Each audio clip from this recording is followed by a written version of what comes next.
So how's it going, everybody? I am alive. I am so sorry that I have not been recording, posting, anything. Like, I'll be honest, if you follow me on like my other socials, like my Twitter, my TikTok, which I'm actually trying to get back into. Really, I've just been active mostly on Twitter. And like a little of the writing spaces that I'm in, and I am so sorry, but like life was lifing, and it unfortunately just took over. I got into a very bad mental headspace.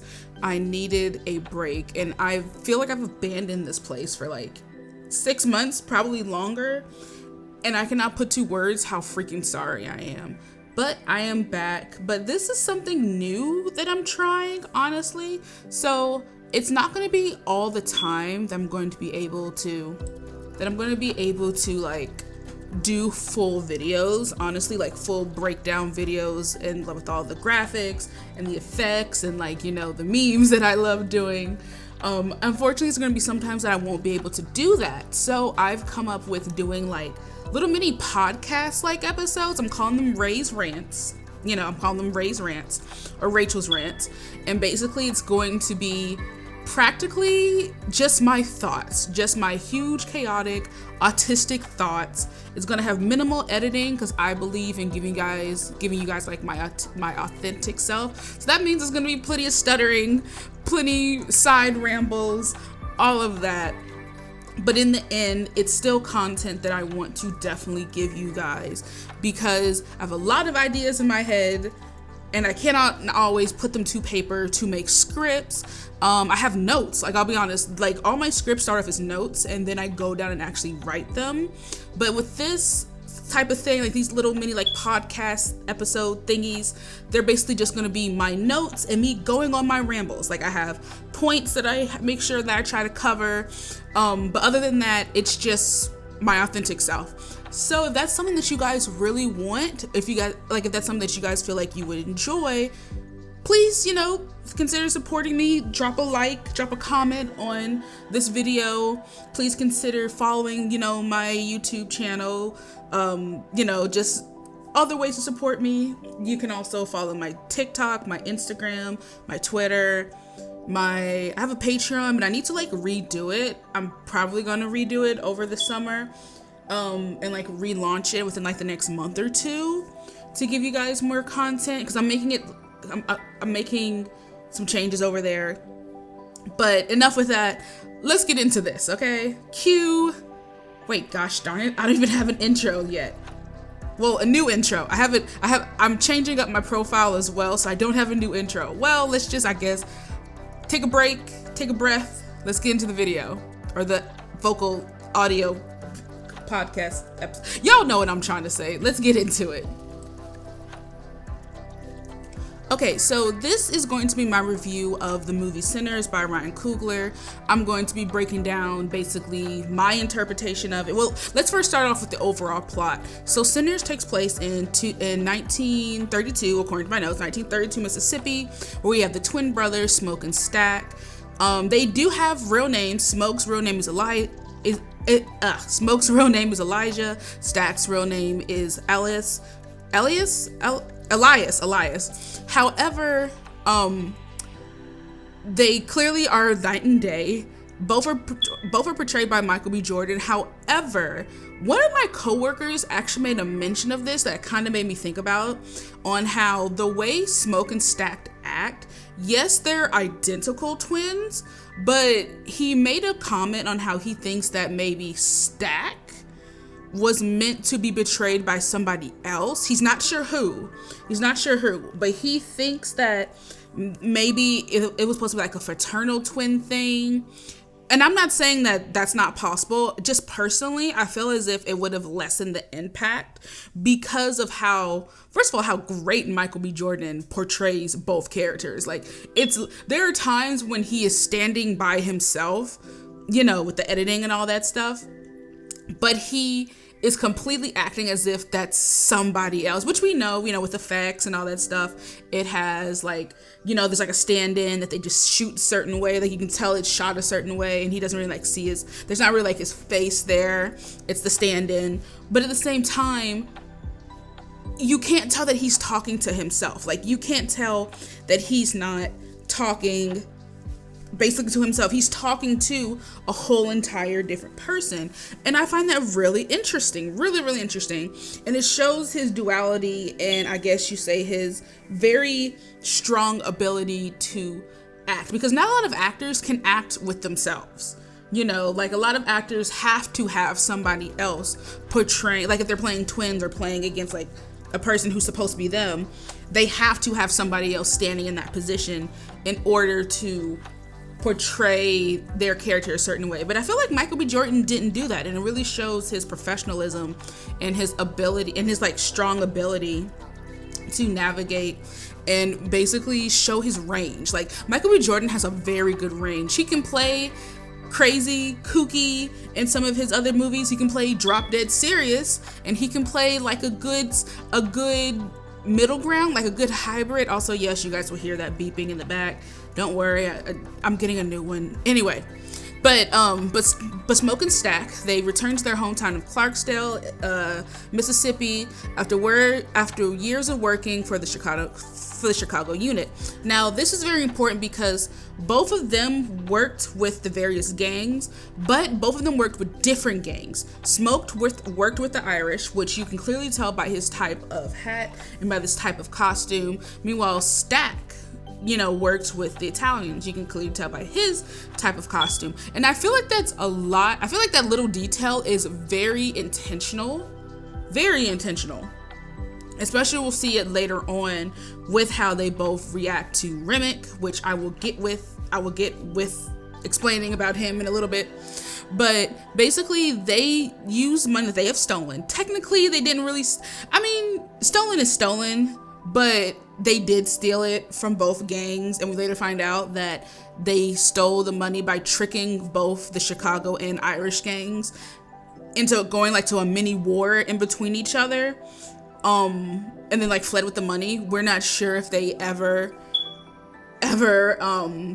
figure that out. I mean, at the end of the movie, doesn't really even care, but it is a very interesting duality between them with how they bring like Irish whiskey, and I think they said Chicago wine, and this Irish whiskey, and then they bring what's it called? They call it Italian wine, rather than people just having like the regular beer that they're used to in their small black community.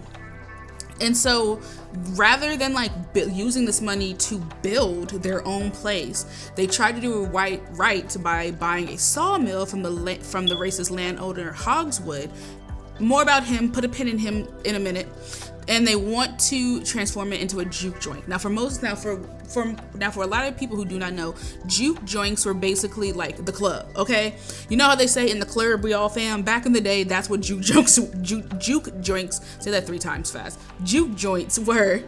And it was just a place where the black community and other minorities, but basically people of color, could get away from all the racism. They can get away from all the problems they were having, and just be free, listen to some good music, drink a little bit, dance and all that stuff, eat some good food.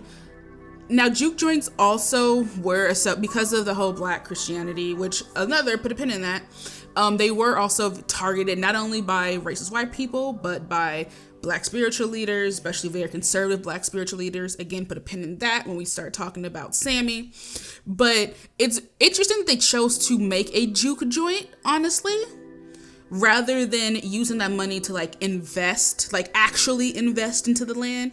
But it's not that sideways when you think about how black people systematically have been neglected and refused these opportunities to invest in their communities, and how they're constantly basically trying to do the right thing since being brought here against their will, and are still being shot down, which again, put a pin in that. I will touch on that later on in this review.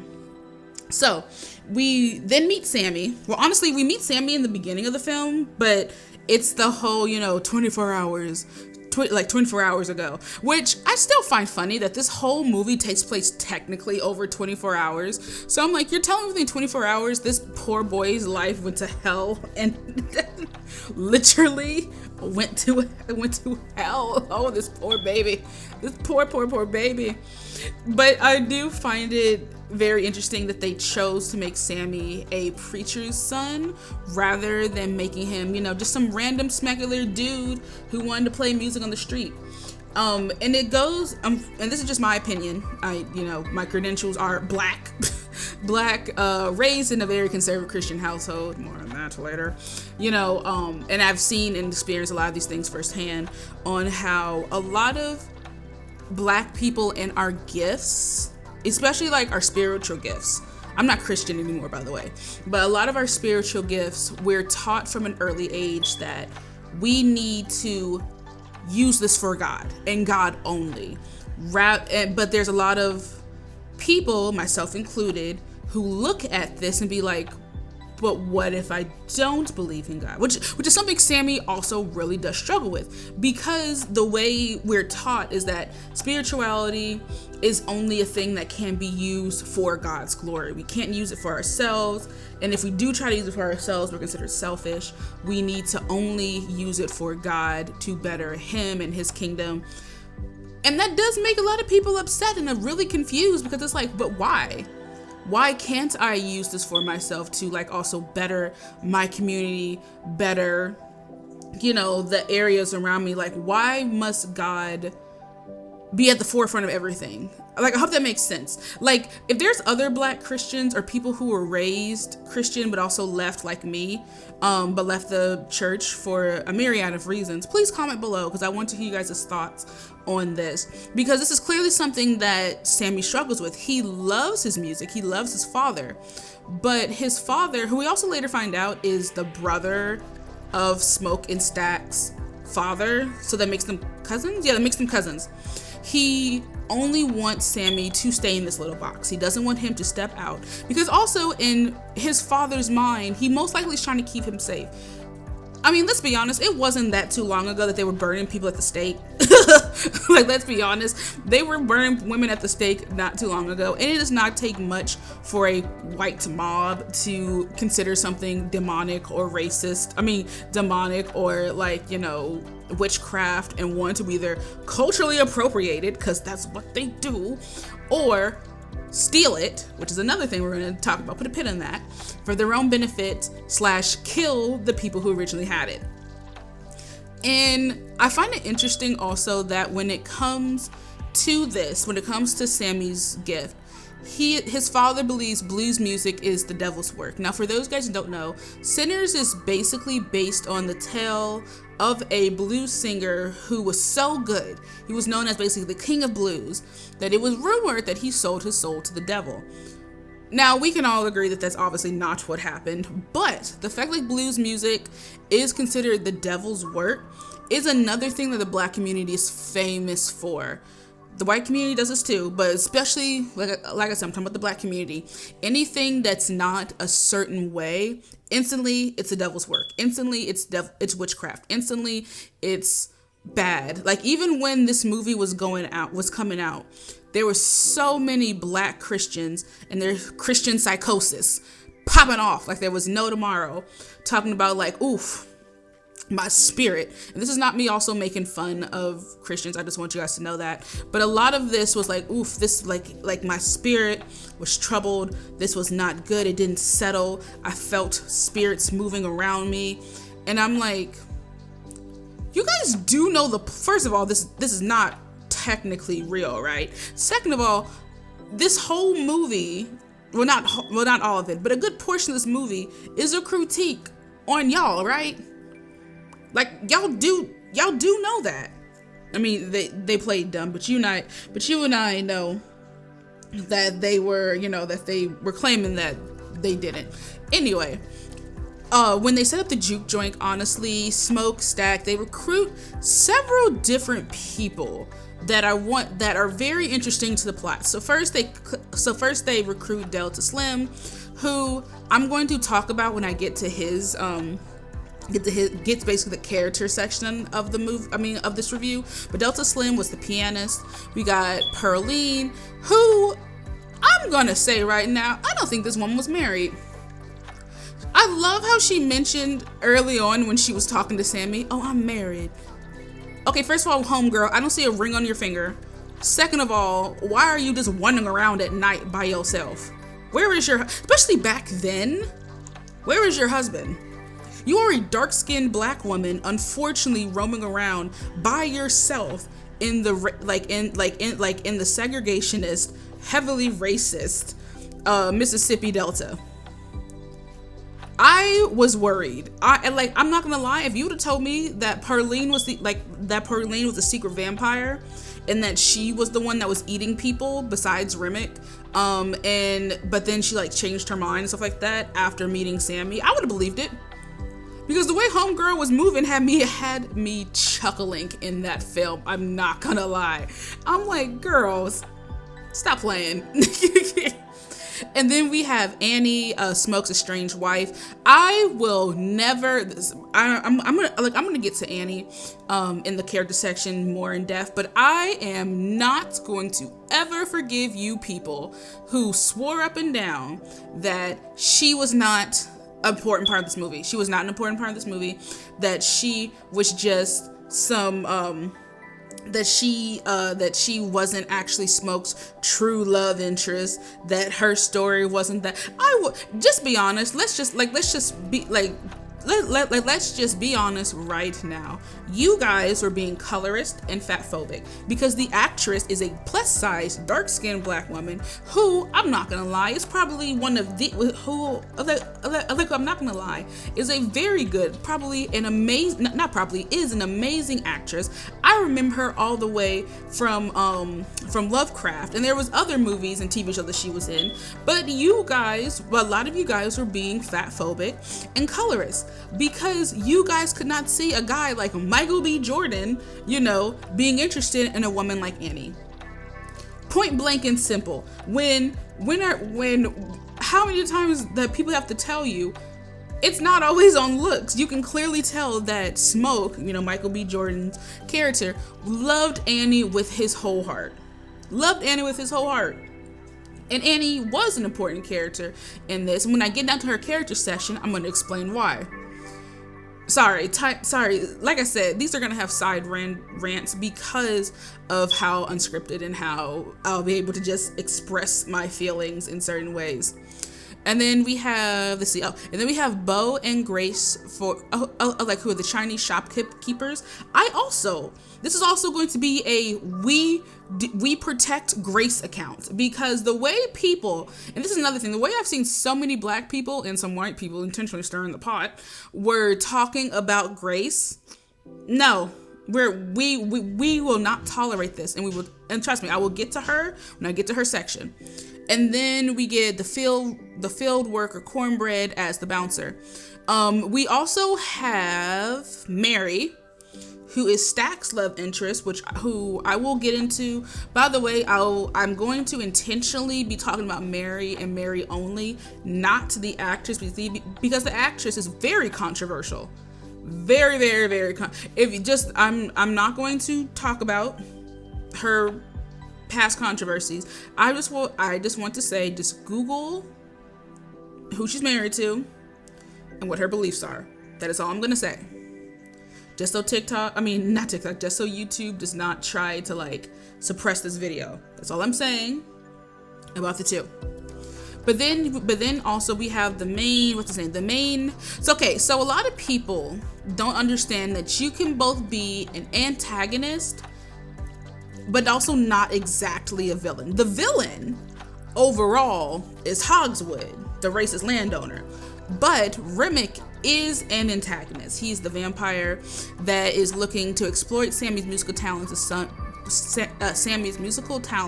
to summon spirits of his lost community. Now here's the thing.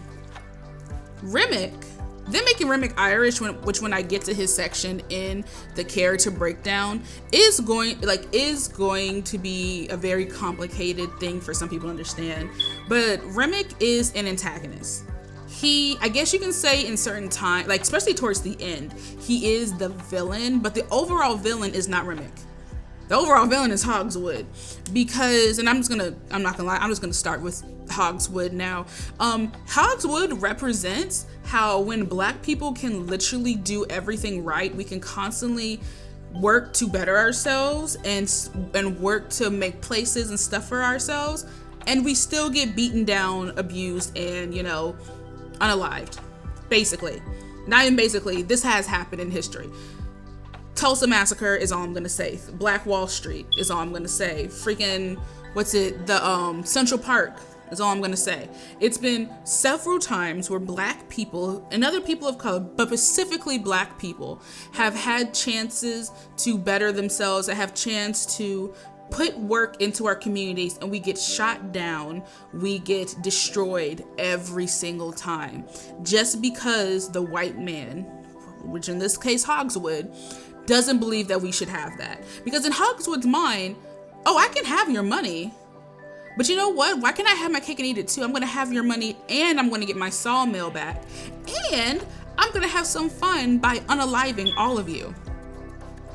And the fact that they specifically chose to have the Klan, because a lot of people believe the Klan does not exist. Like, a lot of people, like even today, a lot of people believe that the Klan is just, just something people are either making up, or it's just not that big of a deal. No, I can assure you that is not that big of a deal. And now you guys are going to learn a little history thing about myself, because there was a time when I was growing up in the southern state. I'm not going to reveal what southern state it is, but I had a friend who was autistic like me. And there's one thing about autistic people, is that we do not see color unless you teach us to see color. And this friend of mine, even though her parents were most likely teaching her to see color, she did not see color. And I was her best friend. So one day it was time for this friend's birthday, and she was passing out her invitations, and she wanted to give me, this is also, let me scroll back a bit. This was back when I was in elementary school, so I was still a baby. I was still a little baby. So she was passing out like invitations and everything, and she wanted to give this big, fancy, very, very fancy type of invitation to me, because she wanted me to be her guest of honor. Her mother snatched that invitation from her and told her that it was reserved for her cousin. I'll be honest, I didn't think too much of it, because like I said, I was a little baby. I was in elementary school. I had no elementary or middle school. It was one of the two. I didn't know I didn't know what was going on, but I was happy to spend time with my friend. But at the end of the day, I did not get an invitation that day to the birthday party. And again, I wasn't thinking too much of it until the day of the birthday came. My friend, somehow, and I didn't find out this part later, my friend had been begging her parents for me to come. And they had been refusing every single day, every single hour, saying that I was not welcome, and that I probably that I would not want to be there. So the day of the birthday came, and all of a sudden, in the middle of the day, my mom gets a phone call. She gets a phone call. I remember her talking on the phone for a good 20 minutes. And then she comes to me and it's like, I need you to put on your clothes, put on your nice clothes, not your Sunday best, but your really good clothes. And we need to go to so-and-so's house. And my mom's like, and I'm looking at my mom, I'm like, what do you mean? Also, by the way, I have never been to my friend's house at all. She had came over to my house, our apartment. She came over to our apartment, or we had been in very public places, like the park. We had been to the aquarium, things like that. But I had never been to her house before. And so we start driving, and I start to notice that the houses start changing. You know that scene inside The Princess and the Frog where they're leaving the mansions and it's going into to the more city apartments, and it goes from the city apartments to the more basically slave cabin type of houses, in the quarter. Imagine that, but in reverse, for me at least. So we're pulling up to this huge, by the way, I'm pretty sure nowadays this house was either a reconstructed plantation big house, or it was just made that way. But we pull up to this ginormous mansion that looked straight like a plantation house, and the mother comes rushing out. She comes running out the moment we pull up. And by the way, my mom had like a little basic like Toyota Camry, I want to say it was back then. Meanwhile, we're pulling up to like not Lamborghinis, but like BMWs and Volkswagens and, you know, Audis, like the expensive cars and all that stuff. So like we get out and the mother rushes up and she's like, she's in her room, she's not coming out. So I'm trying to figure out what is going on. So she like grabs my mom, who grabs me, and we like run into the house. We run through like, I don't know, like maybe 3 or 4 floors. Like this place was huge, not floors, like 3 or 4 different rooms. And then we go up to the top of the stairs, like the grand staircase and all that.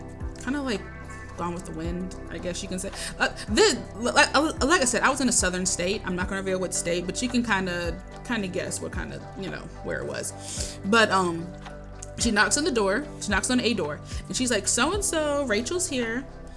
And I hear something heavy being moved, and literally, after she opens up the door, I realized that she had pushed a dresser, and not just any dresser, one of those heavy old school oak dressers in front of her door.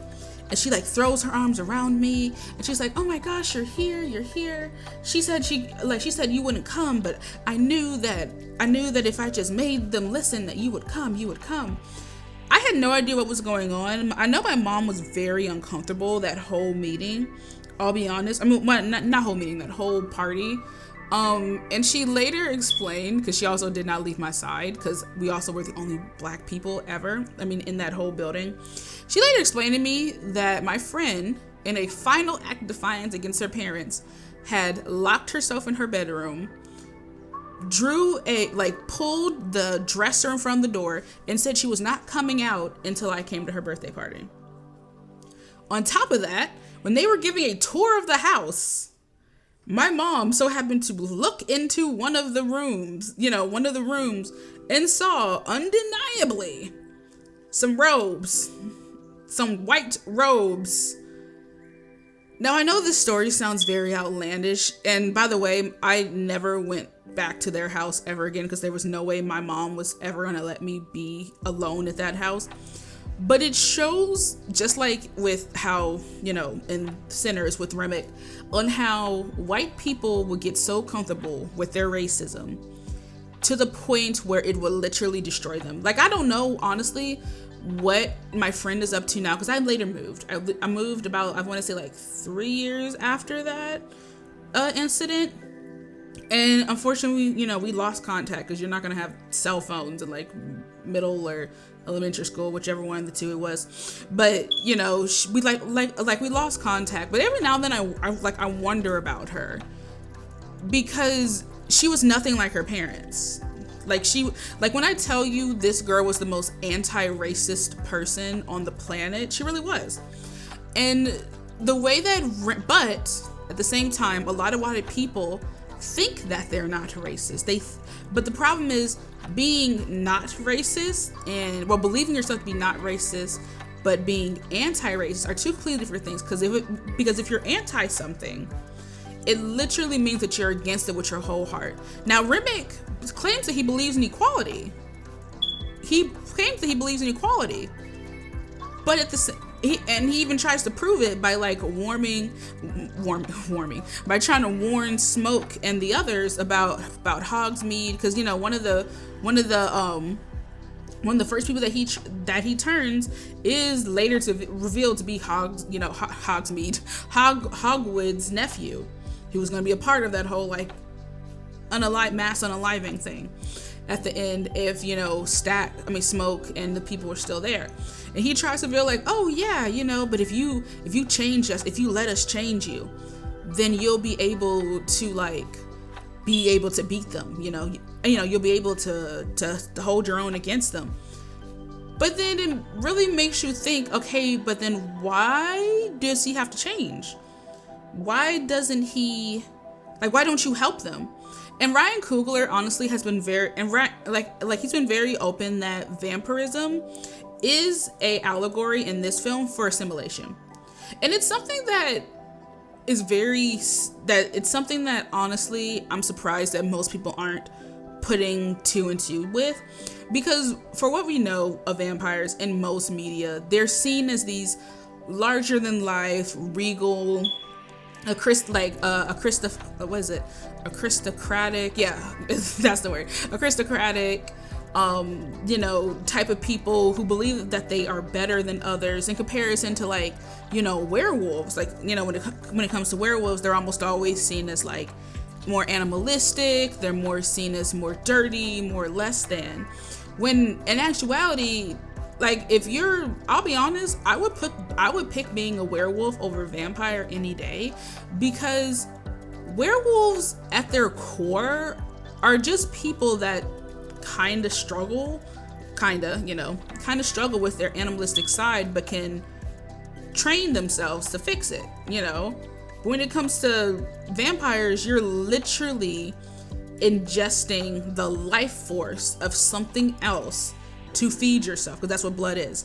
Also, speaking of blood, the fact that there was not much of it in this film, and it being a vampire movie, is actually very interesting. Like, you see it smeared, on people, on the various people and all that stuff, but like, it's not a gory movie at all. Like, even in the even in the big fight in the end, there's not a lot of blood scene, honestly. This is honestly one of my few complaints. I feel as if the blood was very clearly fake that you could see, but it wasn't that bad. Like I promise you, it really was not that bad in comparison to how, like, how some vampire movies and supernatural movies can be. But I'm sorry, back to the plot of this movie. Anyway, but the thing with Remick is that he believes himself not to be racist. He claims that he wants equality, but at the cost of the human souls, basically. Because the way that they explain vampires in here, well, Annie, and I love that with Annie, they did not question her. When Annie said, yeah, that's a vampire, that is a straight vampire, and I know how to deal with that. The men, especially the black men especially, were like, okay, how do we deal with this? How do we handle this? There wasn't no, but are you really sure? But that some white men would have done that, or men in general, I'm not gonna lie, but they're like, well, I think it's something else. But and all of them was like, okay, we know what it is. You said this what it is. How do we fix it? Like, how do we fight it? And the way Andy explains with vampires is like their soul is missing. Like they died, their body is still here, but the soul is not there. The soul is no longer there. And why Remick wants Sammy is because his gift is the ability to pierce through the veil to bring souls back for a very brief period of time. Like, we see it's a very brief period of time, but at the same time, they're still there. You can communicate, you can talk to them, I'm not sure if you really can talk to them. Like, when I get to the music, when we see them interact in I Lied to You, I'm not exactly sure if they can actually see the spirits around them? Question mark? They might be able to, but at the same time, they don't exactly mention or say that they do or don't. Like I could be wrong. But it is something that I find pretty interesting about how they showed that through music is what's used to pierce the veil, which I find very good and a very good link, because for Black people, we are the creators of I'm gonna get the comments in my comment section. We are the original creators of almost every kind of music in the US that is not indigenous or comes from some type of outside culture. By outside culture, I mean like Italian music, Irish music in this case, even like, I guess you can say African music. When it comes to like hip hop and jazz and pop music and R&B, I can't say drum music isn't. No, I feel like drum music is from the Caribbean. So like that. But there's so many other rock, for example, rock. What else? There's so many my brain is not linking right now. Country. Oh my God, country, for example. Another thing. I guess you can say maybe not bluegrass, but that's a whole nother. You know what? I need to talk to actually some of my country friends, because we actually do have this conversation a lot about like what's considered, music, and what's considered like, what's considered the originator and what's considered like, spin-offs. I guess you can say spin-off series. But it's also interesting that they chose to sort of portray and sort of show the spiritual music, like the soul music. You hear them sing, This Little Light of Mine, which is funny because light or the sun is what kills Remick and stuff, and Remick in the end. And the fact that he wanted Sammy because he wanted to be able to see his ancestors. Like he saw, his family members, especially when we learned about in the Rocky Road to Dublin. We learned that he's lost everybody that he's ever cared for. Remick is also a victim of colonization of his own. He's an Irishman who, if you guys do not know the history between the Irish and the British, let's just say there is nobody who hates the British more than the Irish in this world, most likely. Like maybe even more, like they hate them so much.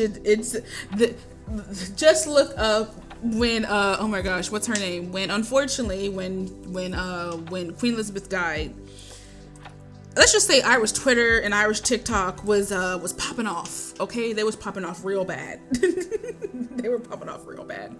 But sorry, side tangent away. Anyway. But when it comes to Remick, he wanted basically Sammy's ability to be able to see his family. But the thing that cracks me up about this whole situation with Remick is that he did not have to turn anybody. Like he straight up, turned Mary to go turn Stack. I mean, technically speaking, she didn't have to turn Stack. She just chose to. But she went and turned Stack, who then went and tried to turn everybody else. And then after they realized what was going on, they sent everybody home for some stupid reason. And then everybody except like the 12 people that was in the house got turned. 12 people that was in the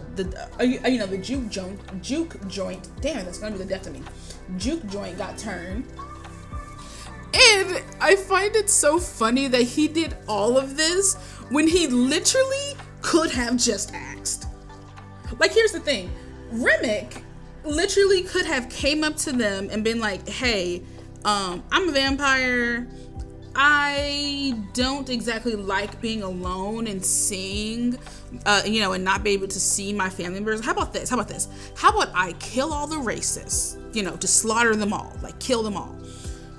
And then you just perform one little thing, like perform one little song for me. I can see my family members, and we just do this like once a year. Like, he did not have to do that, but Remick was so greedy because in his mind, why should I ask? Why should I? Because literally, and that's how, unfortunately, how a lot of white people think on how they believe that they're not racist. They believe they have no racist intentions. But when it comes to the use of black bodies, black gifts, they feel entitled to it. They feel entitled to it. They believe that they should not ask. And that was Remick's flaw. Like, in his mind, he's like, and then also, them being a hive mind, why would anybody, like, I'm gonna be honest, why would anybody, first of all, want to be a hive mind with anyone? And then second of all, why would anybody want to be a hive mind with, unfortunately, your oppressor? Because that's what Remick was. He was somebody who went into a space that was not his, believed that he was entitled to it, believed that he was entitled to their gifts, their abilities, and when they did not give him what he wanted, he then decided to, deal with them. And that's not how an ally, especially a white ally, is supposed to act. Like, first of all, no means no. And then second of all, you have not shown these people why they should trust you. Like, he just came up and started demanding, and then he sang the song Pick Poor Robin Clean. Like, in my opinion, if a person came out of the shadows who I have no idea about, you just show up with two randos on your side and you start singing a song called Picking Somebody Clean, no, I'm not letting you into my house. I'm not doing that because it's weird. Now, if you would have started this off while singing Rocky Road to Dublin, maybe. I'm not entirely sure. I'm about 80% sure that I'm still, I'm about 60% sure I still wouldn't have let you in my house. But the other 40%, yes. Because rather than getting on the level of Smoke, Stack, and everybody else, Remick decided to make himself bigger. It also didn't help either that he started Okay, I found it so funny that the telltale sign of when somebody was getting ready to be bitten is that their biter was going to start drooling. Like, that's just so funny. I also like the, the reflective lights and all that stuff in their eyes. And that's a very interesting take on vampires, rather than, like, them having red eyes is normal. Them having fangs is normal. But having, like, the reflective eyes and stuff like that's a new take. I'll take that. But when it comes to the different characters, like, okay, let me segue into the characters. Each character has their own, technically speaking, character journey and what they represent. And I'm just gonna shotgun through them because this video is already at 41 minutes and I need to wrap this up. I need to wrap this up. So Smoke and Stack, so you got Elijah Smoke and Elias Stack. They're both sides of the same coin. I find it interesting how with Smoke was patient, but he also wanted results immediately. So when there's a scene in the juke joint when Stack and Annie are practically giving out the food and drinks for free. Now technically they're not, because people are playing with what's called they're paying with particular type of money, which is they're called wooden coins, and then there was this other type of paper money that they were paying, but it wasn't actual money. This money was specifically for black people, and it's how a lot of landowners paid their workers. And the thing is, it had no real value. Majority of this money, it legitimately had no real value outside of what the employer believed it had. So literally, if the employer believed that wooden nickel was not worth anything, it was not worth anything. Same thing with the paper money that Annie gets paid with for some of her remedies. It, technically speaking, is not real money, and you see it's not real money because when Smoke goes to her, before he goes in her, he tells her, you need to have some real money, and he offers her a stack of actual money, I think it's probably like a good $100,000 was in that band that he had. And Annie would not take it because in her mind, it was blood money, but they had more important things to do, each other. But like at the end of the day, Smoke's whole thing was like he wanted the betterment of his community now. He believed, at least in my opinion, he wanted to fight their oppressors directly. Meanwhile, Stack was a little bit more, let's play the game. Which is kind of in line how some black people do think. Some black people, I hate to use the whole Martin Luther King and Malcolm X situation because a lot of people use them as examples, but for the most part, it is kind of similar. It is kind of similar on how you have one side of people who want things done now. We're sick and tired of constantly having the boot, we're sick and tired of having the boot constantly on our necks. We want results now. It's not fair that other people, especially other minorities, can get a leg up, but we're constantly having to fight for our lives basically every single day. Then you have people like Stack, who is like, let's play the game, beat them at their own game, work on it, which I personally am split. This is just my opinion. I personally am split because of how I've seen how the US and sometimes the world treats people of color, let alone black people, let alone black women. And it's like, while I want instant gratification, while I want instant results, I also know that unfortunately Rome was not built in a day. But at the same time, Rome also did not have a system that's whole purpose is to keep on beating it down when it comes to, trying to make things better. Like, I hope that makes sense. Tell me what you guys think about that.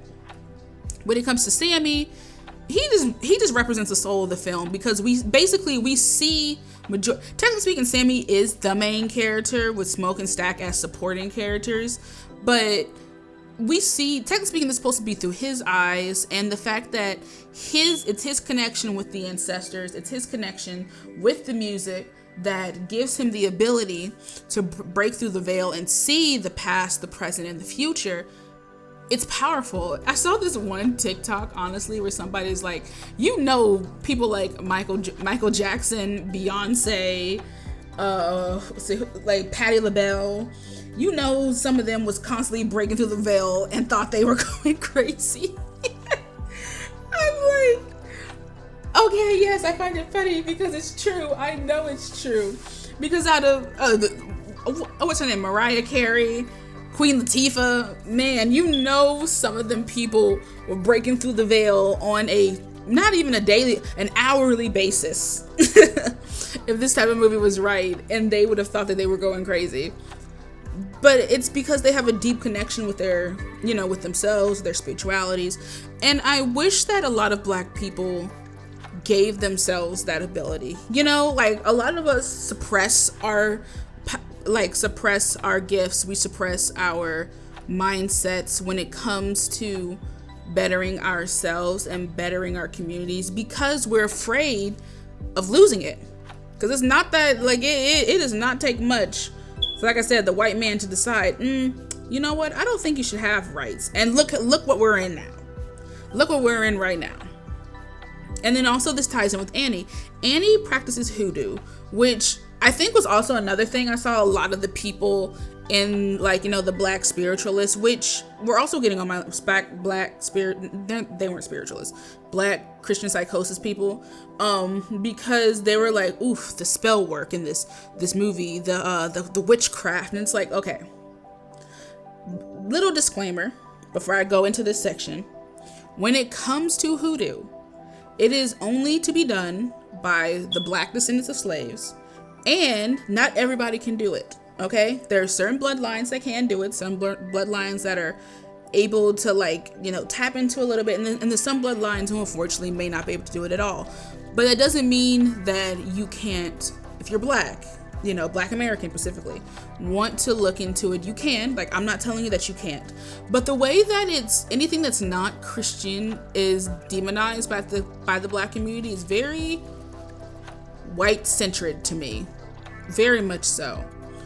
And there was this TikTok another TikTok that I saw where it's like, oh, you can tell that black Christians definitely got it from slavery with how they act, because they did a comparison of how, like, Europeans who had their own version of Christianity practiced Christianity in comparison to how we did. Because let's be honest, in the beginning, Christianity was just a weapon.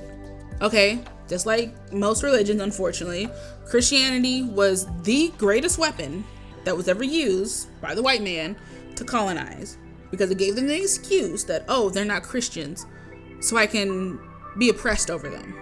But when black people converted to Christianity, they're like, oh, they're not true Christians. Like, let's not act as if one of the main reasons why, like, the black Southern Baptist congregation didn't split, I think it was like the early 80s, like the late 80s, early 90s, was because that the white people did not want to be talked to or preached to by black people and women. That's another thing. That's a whole another thing.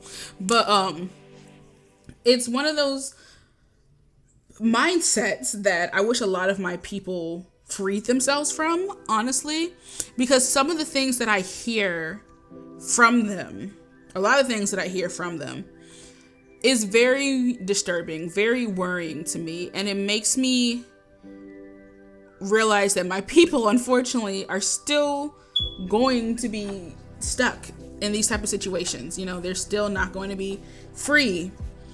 And it saddens me. Honestly, it really does. It really saddens me because we have so much that we can offer, so much that we can do if we get ourselves out of these bubble. Because when it comes to white Christians, one thing I've noticed is they are a lot more flexible in their beliefs rather than black Christians when it comes to like things like queer rights, things like women's rights, things like reproductive rights. Like it's something that I've noticed that a lot of black Christians will be like very much all or nothing when it comes to their beliefs in God. Meanwhile, and also when it comes to like shutting people off who do not believe the same way they do. Meanwhile, white Christians, and I'm not saying white Christians are better. Meanwhile, white Christians are slightly more like, okay, I can negotiate this a little bit. You know, like it's hard to put to words how I feel, which is why I'm definitely doing these podcast like episodes in order to figure out how I feel. Because I want to express it better. And you also see this with how like the issues of colorism and you know, fat phobia come in, because like Mary's story, let's be honest, the way I've seen people, especially black people, uplift Mary as if she's like God's gift on earth, as, let's be honest, that woman did not do anything. I'm gonna be honest, the fact that Mary, and I think it's also because of colorism, gets praised for doing so much when technically speaking she is an antagonist for like the second half of the film after she gets bitten. And then Annie, who is an actual like forefront, very active participant in like defending the juke joint, in protecting her husband. Like, you know, it's her freaking mojo bag that protects that protects Smoke, and he only gets hurt when he takes it off. Like, the way people put the whole Annie versus Mary is very clearly tied to colorism and fat phobia. And I'm not saying that Mary's story is not important. Mary's whole story is that she is a black woman who is white passing enough. Well, not enough, because according to the lore, her grandfather was half black. But she's a black woman because of, you know, the one drop rule. She's considered black, but she's white passing. So like nobody knows that she's black unless you go out of the town. And she struggles with that. Like, she struggles with the fear of, you know, oh, what if somebody from my hometown sees me and my new white friends, my new white husband, my new children, you know, they find out about it. Because Mary would have had a fate worse than death if it was revealed that she was actually black, but she married a white man who did not know. Like, it's like it would have been different if her husband knew. But he clearly, the way she acts, he clearly does not. And it also has to do with her needing that proximity to whiteness to better herself, to give herself a better future, which also ties with how white supremacy pits people of color against each other. You see that unfortunately with the whole thing with Bo and Grace Chow, and how they are both Chinese people. And you can see on the position of the shops on how Bo Chow's shop is placed on the black side. He deals with the black people. Meanwhile, Grace, she is on the white side. And also the fact that it's Grace, the woman, on the white side rather than Bo, also is very interesting to me, because women, you know, have always been considered as not the dangerous one of the two, not the, you know, the ones that you can easily kind of manipulate and do that stuff. Grace being the woman on the white side basically shows that, and we also see that it's mostly white women that come into her store. She's not much of a threat, honestly. She, like, the white women and their husbands won't view her as much of a threat. Meanwhile, if it was Bo, the white men already would have hated that a man was in this store. Let him be then an Asian man, poor Bo would have most likely been harassed all the time. And it's very interesting that Bo is the one that also gets bitten, and how, okay, let's tie into what I meant earlier when I said this is the Grace Chow protection page. The way a lot of people have treated Grace, because she's the one that lets Remick and the vampires in, I find very sickening, because we see that she's being mentally tortured. Grace is one of the survivors in the beginning, and how literally a scene before, Remick shows that he is in her husband's mind, and he knows very intimate details about Grace, as well as their daughter Lisa. And let's be honest, Remick, they don't know. Remick, like they don't know if Remick was serious or not. And when his threats against Lisa, in Grace's mind, this is a white man who has way more power than she could ever have. And he has a hive mind.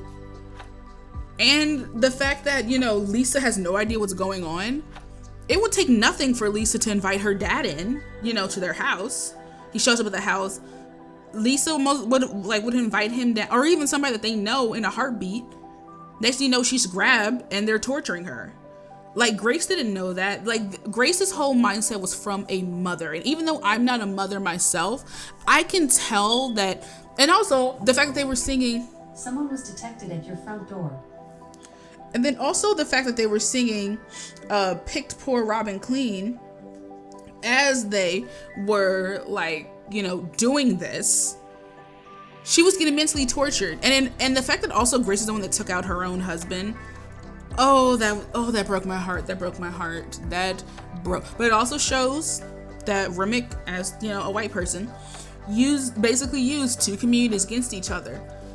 And let me address when I was talking about how, with Remick being Irish, was a very interesting take, because the Irish have had mass colonialization, mass colonizing efforts, unfortunately, done against them by the British, by the white people. Well, even though they're considered white too.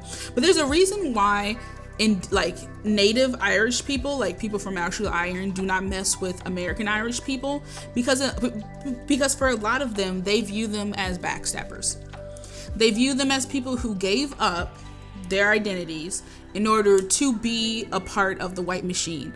Because for a long time, Irish, Italians, anybody who was not Anglo-Saxon, was, even the French, was not, the French were considered, the Germans also, the Germans are considered Spanish. Yeah, the Spanish were the people that weren't considered white, even white people from South America, were not considered white in America, in the United States, if they were not Anglo-Saxon, basically WASP, white Anglo-Saxon Protestants. And so, they, when basically they saw that, the minorities, people of color, and, the Irish Americans and the Italians were, working together, they were like, we can't have that. Hey, how about you guys be white now? And basically, that is why there's still so much divide now. Because there was also this guy who, I forget who it was, I'll try to find it one day. But he made a quote talking about how if you can get the poorest white man to believe that he's better than the richest black man, that they'll never be unified. Which is true, unfortunately. There are so many people, white people, who unfortunately are of a lower economic status, who do believe that just because they're white, they should have certain amount of privileges, and that's how come we get the whole freaking DEI hires. They believe that, black people or people of color are getting these great possibilities because they're DEI hires. And it's that's not true at all. We have to be 2 times, if not especially me being a woman, 4 times as good to be seen somewhat equal, somewhat adequate, and it's not fair. And I am grateful that this movie is hopefully opening the eyes of people when it comes to the different types of symbolism and themes, such as reclaiming your spiritual identity, the very hard critique of white Christianity versus black Christianity, and how both have been used to oppress people. Just white Christianity has been used to shape and mold black Christianity while also oppressing it. We got music as resistance. We got spirituality versus religion, because they're not always the same. We also got cultural appropriation. When it comes to Remick, whose whole thing is he wants to see his people, he wants to see his family, but rather than asking and humbling himself to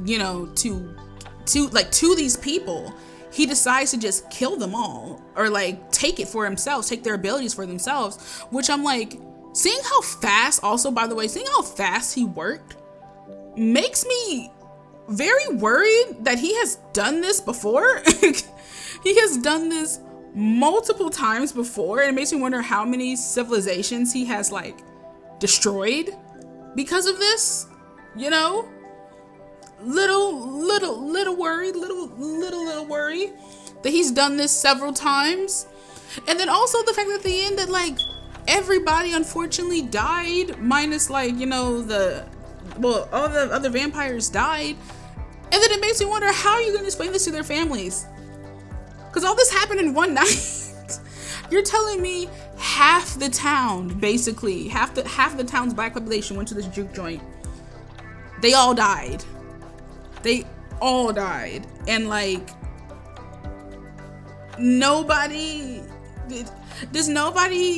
anybody come up with an idea about how to explain? Cornbread specifically was shown to have a pregnant wife while they were sharecropping. Okay, let me talk about that sharecropping scene, because for a lot of people don't know that even after slavery, sharecropping became slavery in a second name. Same thing with the chain gang. We see with Delta Slim talking to people on when they were passing that chain gang, on how it was just used as slavery in a different name, and it kept families tied to those areas for way longer than they should have been. And rather than using their time and energy to better themselves, better their communities, they were enslaved again. And it makes me so mad. And it's another thing that makes me so angry, because it's once again, we tried. There have been so many freaking times, like I said, black people have tried to better themselves, but we get crapped on and kicked down the stairs every single time.